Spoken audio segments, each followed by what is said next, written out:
mirga keenya gaafanneef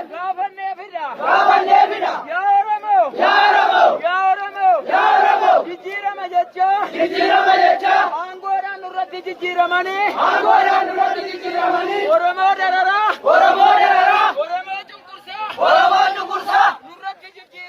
nurratti jijjiiramaa baraa gabaraatti nu bitaa jiru nuti qeerroon Jawaar waliin jirra gaaffii mirgaa waan gaafanneef deebiin qeerroo rasaasa ta'uu qabu. Poolisiin Oromiyaa qeerroo Amboo Oromiyaa bakka bu'anii poolisii Oromiyaa kan dhiiga keenya lolaase hin balaaleffanna yaa dhugaa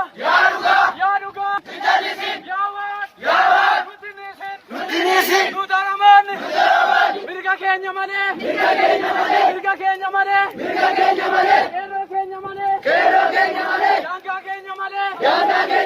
Tigraay hidhannee Amaaraa hidhannee ormaan miine saba biraan miine dhaloota biraan miine abbaan biyyaa Oromoon abbaan biyyaa mirga isaarratti sabuu dhabee Jawaariif namni Jawaar wajjin jirtu jirra tokko Oromoon harka wal qabannee bitaa mirgaa waliin qabsoo keenya itti fufa.